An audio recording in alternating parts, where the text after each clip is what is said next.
Assalamualaikum warahmatullahi wabarakatuh. Kembali lagi dalam pembelajaran riset kita. Ya, nah untuk hari ini kita akan melanjutkan pembahasan dari apa yang sudah kita bahas pada 2 minggu yang lalu atau beberapa minggu yang lalu.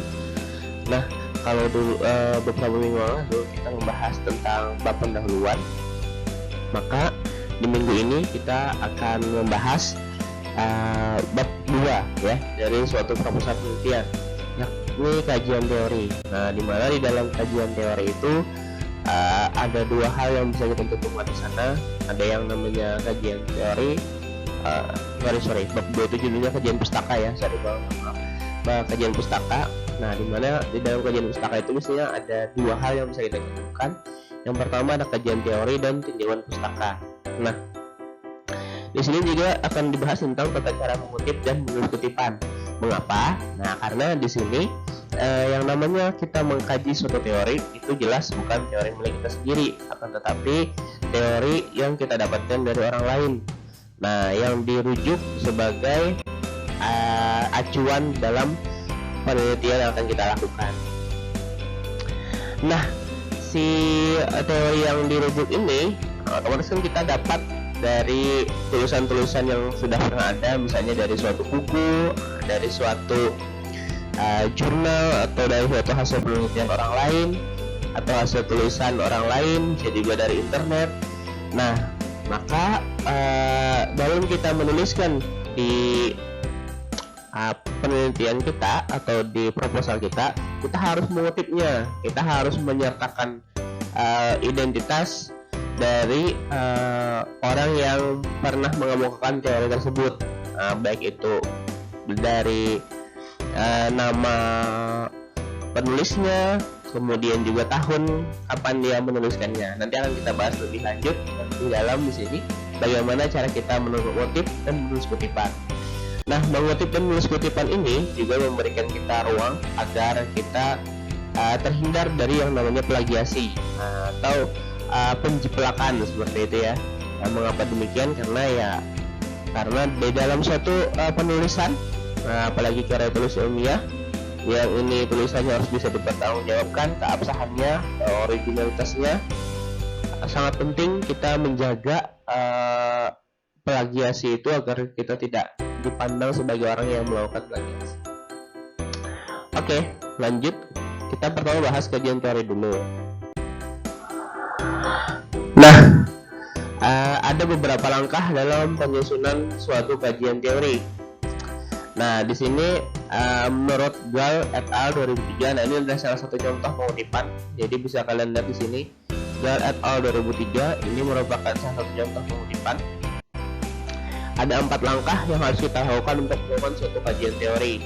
Nah, pertama, mencari sumber utama yang dapat dirujuk dari artikel jurnal, dari buku-buku, dari laporan penelitian, dan publikasi lain yang dapat digunakan sebagai rujukan utama. Nah, jadi di dalam ketika kalian melakukan suatu penelitian, kalian harus memiliki suatu sumber utama.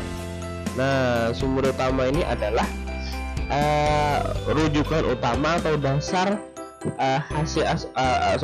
atau teori utama yang kalian ambil dan kalian pilih sebagai sebagai rujukan dan sebagai acuan di dalam penelitian kalian. Nah, jadi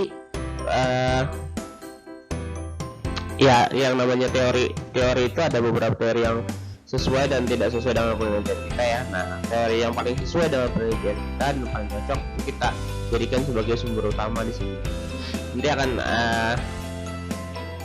mencari sumber utama itu dilihatnya berdasarkan dari judul kalian. Jadi kalau kalian punya judul misalnya tentang kesehatan mental remaja, nah pada pembelajaran menggunakan internet, nah mungkin sumber utama kalian adalah kesehatan mental remaja. Kalian harus punya teori yang berkaitan dengan kesehatan mental remaja.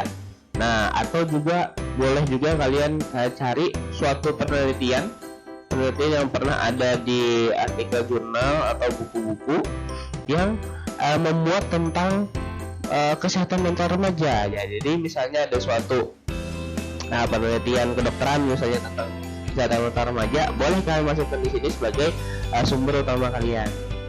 Oke, seperti itu ya. Nah, itu artikel jurnal. Kalau buku-buku, ya buku-buku yang berkaitan dengan kesehatan tentang kesehatan mental remaja. Isinya bisa tentang definisi dari kesehatan mental remaja, atau kesehatan ya segala hal yang berkaitan dengan kesehatan mental remaja lah, aspek-aspek yang kira-kira nanti penting untuk dibahas di dalam penelitian kalian. Nah, yang kedua, kita bisa mencari sumber tambahan. Nah, sumber tambahan ini nanti disebut sebagai rujukan-rujukan. Nah, yang rujukan-rujukan ini nanti disebut dengan tinjauan pustaka ya. Nah, jadi kalau kajian teori itu nanti yang sebagai sumber utamanya, maka disebut sumber tambahan yang dari hasil pemikiran seseorang, di hasil pemikiran beberapa orang dirangkum menjadi satu. Nah, ini disebut sebagai dijadikan satu rujukan. Nah, disebut sebagai kajian teori. Jadi misalnya kesehatan mental remaja itu misalnya nanti ini bisa dirangkum jadi satu, misalnya ya, kesehatan mental remaja itu penting, kemudian juga kesehatan mental remaja penting, kemudian harus diperhatikan. Nah, harus diperhatikan oleh orang tua misalnya. Nah, ini kan ada dua aspek yang berbeda misalnya ya. Satu peneliti atau satu orang yang mempunyai teori itu bilang bahwa kesehatan mental remaja itu penting. Kemudian yang satu lagi bilang bahwa dia harus diperhatikan oleh orang tua dari remaja yang bersangkutan. Nah, ini kan sebenarnya dua hal yang memiliki satu kesamaan, akan tetapi dia didapat dari dua orang yang berbeda. Maka nanti ini bisa kita rangkum menjadi satu, dan nanti pengutipannya ditulis. Nah, di sini sehingga nanti di pengutipannya ditulis ada penulis A tahunnya berapa, kemudian ada penulis B tahunnya berapa. Nah, jadi itu akan memperkaya kajian teori yang kalian miliki atau tinjauan pustaka yang kalian miliki. Nah, kemudian setelah kalian mendapatkan sumber-sumber tersebut, kalian membaca sumber utama dulu. Nah, jadi di sini hal yang harus kalian lakukan adalah membaca sumber utama. Setelah semua sumber teridentifikasi, maka selanjutnya kalian harus membaca seluruh sumber tersebut untuk menemukan berbagai cara pandang tentang riset yang akan kalian lakukan. Nah, jadi dari berbagai sumber-sumber utama yang sudah kalian dapatkan, juga sumber tambahan yang sudah kalian rangkum, nah ini kalian cari kira-kira riset yang akan kalian lakukan ini dikaitkan dengan sumber-sumber tersebut seperti apa, mendukungkah atau melawankah. Nah, jadi misalkan kalau ada satu yang bilang bahwa ada satu yang bilang bahwa kesehatan ini sumber utama yang pertama, kalian bilang kesehatan mental remaja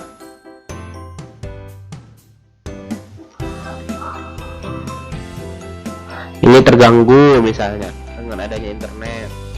Nah, kemudian sumber yang kedua bilang bahwa kesehatan mental remaja malah membaik. Nah, yang kedua bilang membaik dengan adanya penggunaan internet. Bisa jadi dia lebih kreatif, lebih punya modal untuk melakukan aktivitas-aktivitas yang baik misalnya. Nah, ini kan ada dua hal yang berbeda. Nah, kalian harus memasukkan kedua teori ini, kedua hal ini di dalam penelitian kalian. Nah, jadi ini membuat nanti pandangan di dalam penelitian kalian itu lebih kaya ya. Jadi nanti siapa tahu bahwa di hasil penelitian kalian ternyata malah kesehatan mental remajanya membaik seperti itu. Nah, berarti nanti yang dapat disimpulkan nanti ketika di pembahasannya, ini sudah di luar proposal ya, tapi sudah di hasil penelitian. Nah, maka nanti ini punya dua ini setuju dengan yang ini, misalkan ya hasil penelitiannya bahwa ternyata kesehatan mental remaja setelah Nah, adanya penggunaan internet itu malah lebih baik atau membaik. Nah, maka di sini dia setuju dengan kondisi membaik dan tidak setuju dengan teori yang mengatakan bahwa kesehatan mental remaja terganggu. Nah, ini kan artinya bahwa hasil penelitian kita itu memiliki cara pandang terhadap penelitian sebelumnya atau hasil penelitian sebelumnya, ya. Jadi setuju dengan hasil penelitian yang kedua dan tidak setuju dengan hasil penelitian yang pertama atau tidak sependapat seperti itu. Nah, itu harus digali lebih dalam, sehingga di sini kalian harus pintar-pintar memilih hasil-hasil penelitian yang sudah pernah ada, yang kira-kira nanti mendukung atau tidak dengan penelitian yang kalian lakukan. Dan harus banyak, artinya di sini harus banyak hasil penelitian yang kalian dapat seperti itu. Yang keempat, mensintesis bahan bacaan. Nah, tahap ini merupakan tahapan yang penting karena biasanya peneliti tergoda untuk melakukan tindakan copy paste. Nah, jadi di dalam kalian menuliskan hasil kajian teori kalian, mungkin bahasanya perlu dirubah. Jadi kalau misalkan tadi bahasa yang pertama ya, ada bahasa yang bilang bahwa kesehatan mental remaja terganggu dengan internet. Nah, ini kalimatnya bisa kalian rubah tapi tidak mengubah makna. Nah, jadi boleh di dalam melakukan suatu kutipan itu kalian harus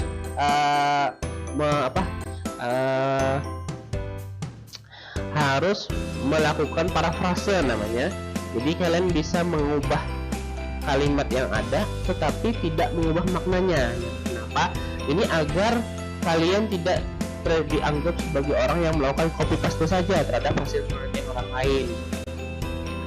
Nah, di sini bisa diubah menjadi terdapat gangguan, mungkin seperti ini ya, terdapat gangguan dalam kesehatan mental remaja saat menggunakan internet. Itu jadi sesuatu hal yang kalimat yang berbeda tetapi maknanya sama. Jadi kalau kalimat pertama kesehatan mental remaja terganggu karena penggunaan internet, kita balik terdapat gangguan pada kesehatan mental remaja saat menggunakan internet. Nah, itu adalah dua kalimat yang berbeda tetapi memiliki yang sama, memiliki makna yang sama seperti itu. Nah, seperti itu ya, itu dinamakan dengan mensintesis bahan bacaan. Oke, kita lanjut. Nah, itu tadi menurut Joel et al. Nah, sekarang menurut Sugiono bahwa mengatakan bahwa secara umum langkah-langkah dapat melakukan kajian teori itu ada 7 langkah. Nah, 7 langkah untuk kita membuat suatu kajian teori. Pertama, menetapkan variabel yang diteliti. Kedua, mencari sumber, buku, jurnal, kamus, laporan penelitian. Yang ketiga, lihat referensinya dan pilih yang terkait dengan topik yang ditulis. Keempat, cari dan bandingkan teori variabel dari berbagai sumber bacaan. Kelima, baca seluruh isi topik yang sesuai dengan variabel. Yang keenam, deskripsikan teori dengan bahasa sendiri. Dan ketujuh, jangan lupa cantumkan sumber yang dikutip. Nah, ini ada langkah-langkahnya ya. Ini sudah langkah yang sangat bagus sekali, yang baik sekali. Anggap kita punya suatu judul tadi, kesehatan mental remaja ya, kesehatan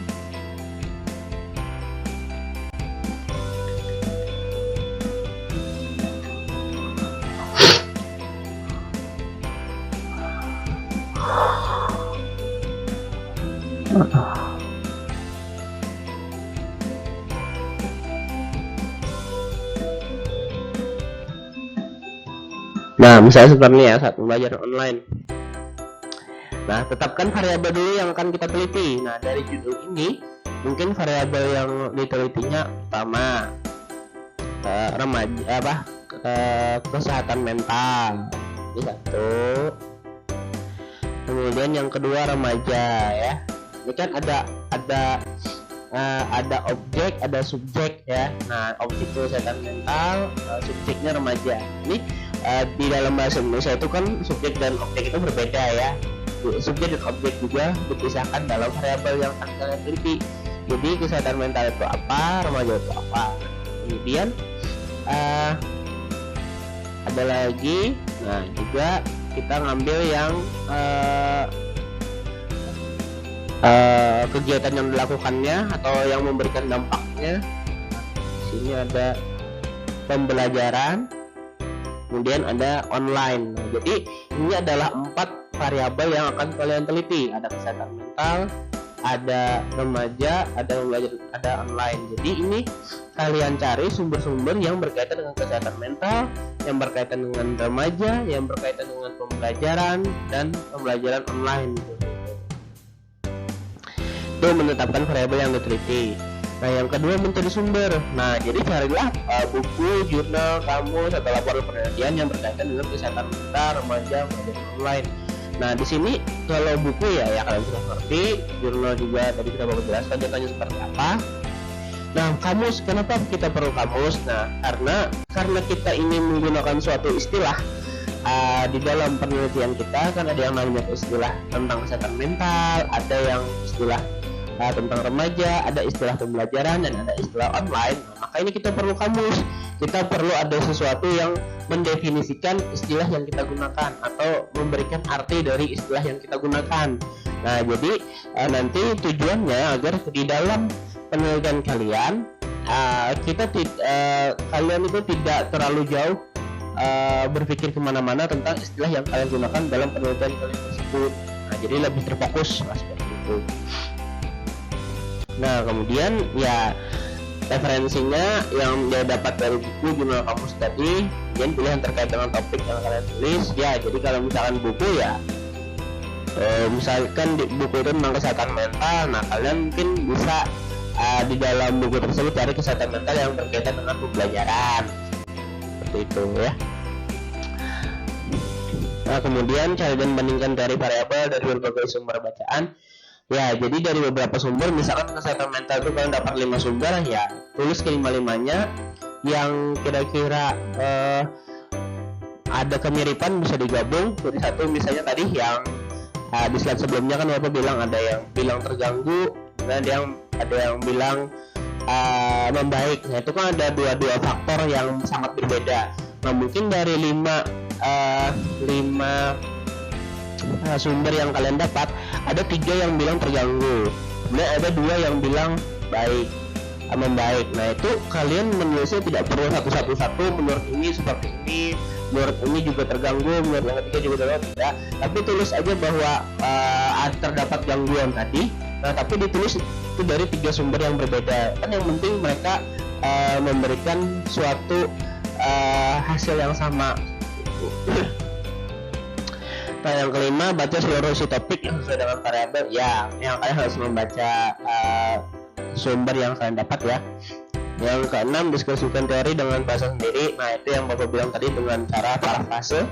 Dan yang terakhir, jangan lupa cantumkan sumber yang dikutip. Jadi harus mencantumkan sumbernya. Mencantumkan sumber di sini maksudnya ya kalian harus menuliskan nama dan tahun. Nih, seperti contohnya yang Bapak tulis di sini, Sugiono 2014. Nah, ini nama dan tahun, nama yang memberikan atau menyampaikan teorinya, kemudian tahun teori itu keluar. Atau ini kan didasarkan dari sumbernya ya, ini kalau nggak salah dari buku. Nah, jadi buku yang ditulis oleh Sugiono, penulisnya Sugiono, kemudian tahun terbit buku tersebut 2014. Nah, seperti itu, itulah cara mengutip. Oke.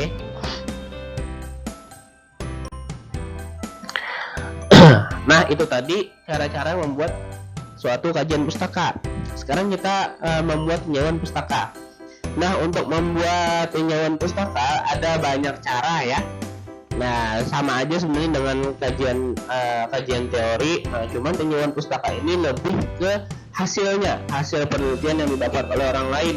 Kalau kajian teori itu bisa teori-teori dasar, bisa definisi, bisa apa ya istilahnya, bisa dia membahas tentang definisi, bisa faktor-faktor yang mempengaruhi, ya pokoknya yang berkaitan dengan dasar-dasarnya lah. Nah, kalau tinjauan pustaka ini biasanya hasil penelitian yang terdahulu. Nah, seperti itu. Ada menurut Creswell dalam research design ada beberapa cara menuliskan tinjauan pustaka. Yang pertama, mengidentifikasi kata kunci. Nah, ya sama seperti yang dikasih tahu Sugiono tadi, bahwa kita harus mengetahui dulu variabel-variabel yang berkaitan dengan penelitian yang akan kita lakukan. Nah, itu yang namanya identifikasi kata kunci. Yang kedua, kita bisa melengkapi dengan referensi lain. Ya sama, kita harus mencari sumber-sumber, sama aja ya. Yang ketiga, jabarkan selengkap-lengkapnya. Nah, kata kunci tersebut atau variabel itu kita harus jabarkan selengkap-lengkapnya, ya sama aja. Oke, next. Nah, berikutnya kita membahas tentang tata cara mengutip. Oke, nah ini ada ya beberapa poin. Nah, tadi Bapak juga sampaikan kutipan itu kan kita mengambil perkataan atau kalimat yang bersumber dari buku maupun dari ilmiah lain. Nah, tapi di sini tidak mengutip secara membabi buta ya, tapi kita sedikit mengubah kalimat yang kita kutip, tetapi tidak mengubah makna. Nah, jadi ada sedikit kita memperbaharui kalimatnya, tapi tidak mengubah maknanya. Nah, di sini dikatakan yang namanya mengutip itu tidak sekedar mengambil perkataan atau kalimat dari sumber yang merupakan referensi, tapi harus ditambahkan dengan kredit. Nah, seperti itu. Atau ada kita tambahkan atau kita ubah sedikit bahasanya. Oke.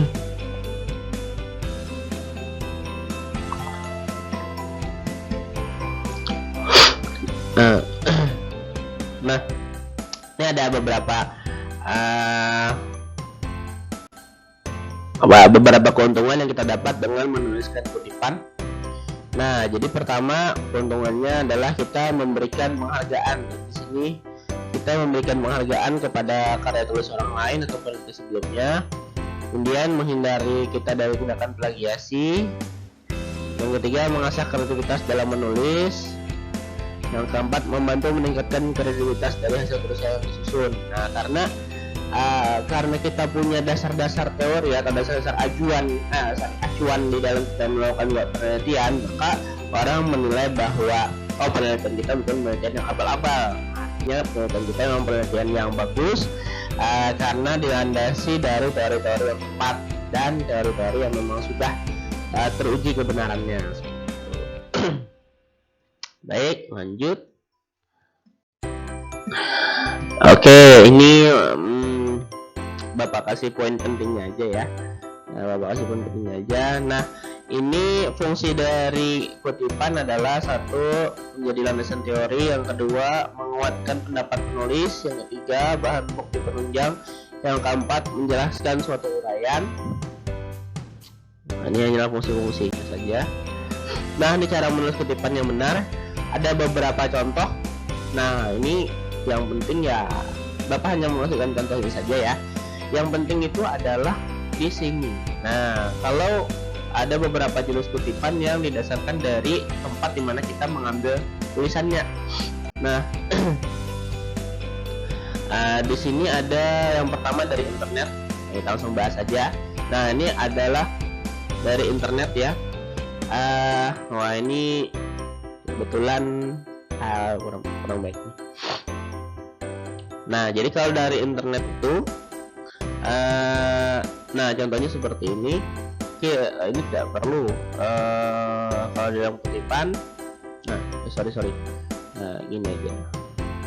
Nah, kalau dari kutipan itu, penulis kalau dari internet itu penulis artikelnya. Kalian lihat di sini.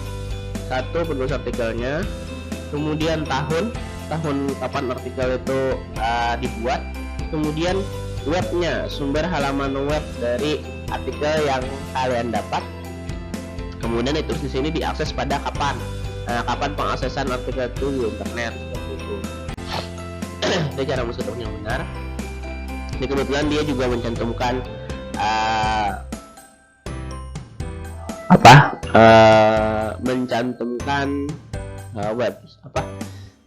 judul websitenya, tapi ini tidak perlu sebenarnya, bisa ditinggal karena yang penting karena sudah tercantumkan juga di dalam website yang ada di bagian ketiga ini.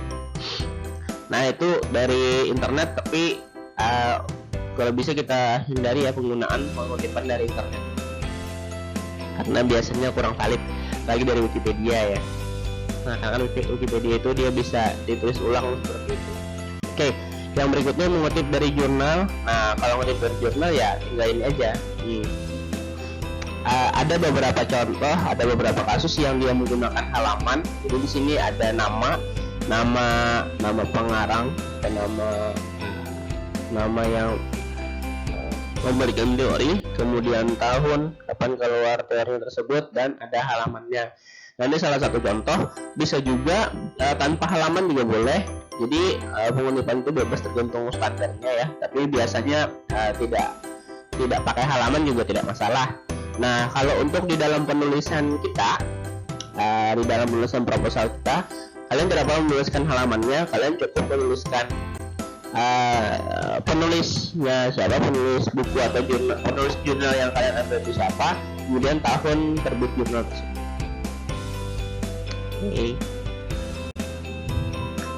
Nah, kemudian untuk mengutip dari skripsi sama seperti mengutip dari jurnal, cuman ya untuk deskripsi ini harus tuliskan halaman berapa.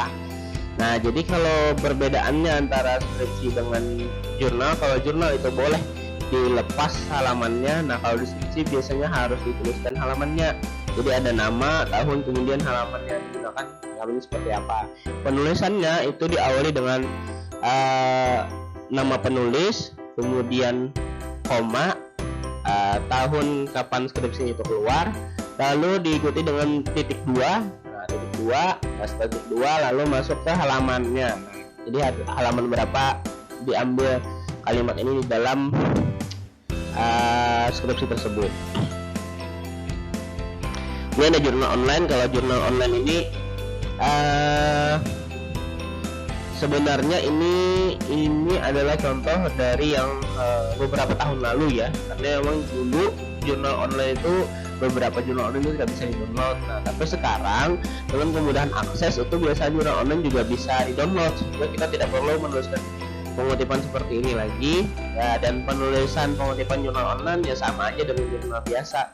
Jadi di situ adalah nama penulisnya, nama penulis. Nah, kemudian tahun, udah cukup itu aja, tahun tulisannya kapan keluar. Oke. Ada beberapa model-model pengutipan dalam penelitian. Ada yang namanya American Psychological Association atau apa style. Nah, ini adalah contoh-contoh. Nah, ini contoh-contoh pengutipan. Nah, ini adalah contoh yang pengutipan dari 2 atau lebih penulis atau 2 atau lebih penulis. Kan tadi gue bilang ya, kalau misalkan ada 3 sumber, dia isinya sama atau maksudnya topik yang dibahasnya sama, maka ya kita menulisnya juga sama-sama aja. Jadi misalkan di sini ada Surahman dan Alvin Dasari 2017. Ini mengatakan hal seperti ini: belajar yang baik perlu memperhatikan keragaman gaya belajar. Kemudian Surahman dan Surjono, ini ada 2 ya, ada Surahman dan Alvin Dasari mengatakan hal ini. Surahman dan Surjono tahun 2017 juga mengatakan hal yang sama seperti itu, atau punya maksud atau inti yang sama. Nah, maka di sini kita menulisnya seperti ini. Nama penulis. Kalau di dalam jurnal atau buku itu pengarangnya ada 2 orang atau lebih, ya tulis semuanya ya, pakai dan. Kalau misalkan 2 orang bisa pakai dan, kalau 3 atau lebih biasanya sudah pakai DKK. Jadi pakai penulis pertama Surahman, kemudian lanjutannya kalau 3 orang atau lebih sudah pakai DKK. Jadi sebagai contoh, nah di sini sorry ya, nah ini tadi penulis pertama, ini penulis kedua ya. Nah, ini kan kebetulan cuma ada 2 orang penulis, jadi ya kita tulis aja. Tapi kalau ada 3 orang penulis atau lebih, maka ini tulisnya gini: Surahman DKK, nah koma DKK 2017 seperti itu. Ini kalau penulis dari sumber yang kita ambil itu 3 orang atau lebih. Titik 2, nah ini Surahman lagi, nah DKK tahun 2017. Kedua apa sama? Tidak apa-apa. Tapi yang jelas ini kan menunjukkan ada dua tulisan yang berbeda yang memiliki satu hasil yang sama. Oke, jadi penulisannya seperti ini, tahun 2017, titik koma. Nah, jadi nama tulisan pertama, koma, tahun tulisan pertama, titik koma, nama tulisan kedua, tahun, koma, tahun tulisan kedua, baru tanda kurung seperti itu ya. Nanti ini juga berkaitan dengan si daftar pustaka, tapi nanti aja kita bahas di lanjutan. Yang penting nih cara mengetik dulu.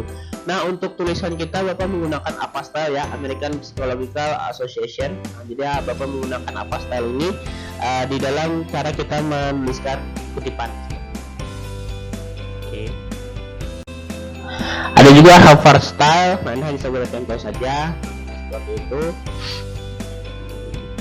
Nah, ini ya salah satu ini ya. Ini kalau Harvard Style itu harus semuanya ditulis di buku tuh, ada 5 penulis ya, semuanya kelima-limanya ditulis. Jangan sekali kan kita menggunakan apa saja. Ada juga Chicago Manual of Style. Nah, Chicago Manual of Style ini dia penulisnya menggunakan nih yang pakai huruf angka-angka. Ini kalau ada online tiba-tiba ada angka di atasnya satu kayak pangkat seperti itu. Nah, ini maksudnya adalah nanti di bawah tulisan paling bawah itu diletakkan di sini misalnya. Nah, itu ada arti dari satunya merujuk pada siapa, yaitu penulis tulisannya. Nah, biasanya di sini yang ada ibit, ada istilah ibit kalau dalam bahasa Indonesia itu ada cheat. Nah, itu merujuk ke penulisan Chicago Manual of Style. Tapi kita tidak menggunakan itu, Bapak lebih memilih menggunakan yang apa saja, American Psychological Association gitu ya. Nah, kira-kira itu saja materi yang dapat Bapak sampaikan terkait bagaimana caranya kalian akan melakukan mencari kajian pustaka ya. Jadi ada kajian teori dan tinjauan pustaka yang harus kalian tulis dalam melengkapi proposal kalian agar penelitian kalian itu dianggap lebih kredibel dan punya dasar teori yang jelas. Nah, sampai di sini perjumpaan kita. Kalau ada yang ingin kalian tanyakan, silahkan kalian tanyakan nanti di kolom komentar grup WhatsApp. Oke. Saya mohon maaf. Wassalamualaikum warahmatullahi wabarakatuh.